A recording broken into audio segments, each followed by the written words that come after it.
అది ఆయన అధికారం లేకుండా ఉండలేక కూటమి ప్రభుత్వంలో చేరాడండి. ఆయన తెలుగుదేశంలో చేరాలనుకున్నాడట.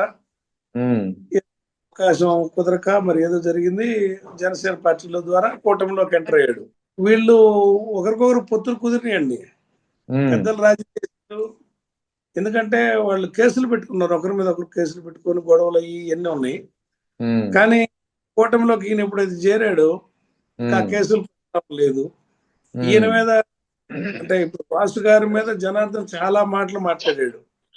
భూ కబ్జాలు అన్నాడు, ఎంక్వైరీలు అన్నాడు. అవేవి మరుగున పడిపోయినాయి.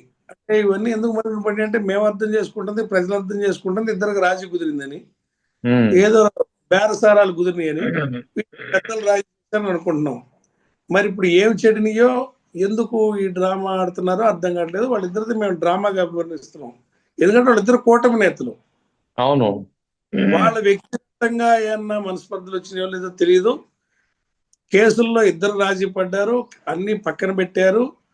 కూటమిలో షెల్టర్ తీసుకొని ఈయన వాళ్ళిద్దరు సుఖంగానే ఉన్నారు, బాగానే.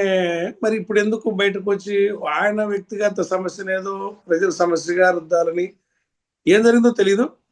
2 సంవత్సరాల నుంచి ఇక్కడ వైఎస్ఆర్సీపీ ప్రజా పోరాటాలు చేస్తా, ప్రజల పక్షాన నిలబడతా, జగనన్న ఇచ్చిన ప్రతి పిలుపుకి స్పందిస్తా, అవి కాకుండా ఇక్కడ రైతాంగ సమస్యల మీద, పేదల సమస్యల మీద, ఈ భూ కబ్జాల మీద పోరాడుతూ ఉంటే ఇవాళ వచ్చి ఆయనకేదో అక్కసు ఉందని చెప్పి మేము మాట్లాడలేదని, ఆయన కోసం మేము మాట్లాడాం కదా. ప్రజల పక్షాన ఉమ్. ప్రజల తరఫున మాట్లాడతాం. వాళ్ళిద్దరు గ్లెడ్జ్ ఏందో వాళ్ళకే తెలియాలి, మాకు అర్థం కావట్లా.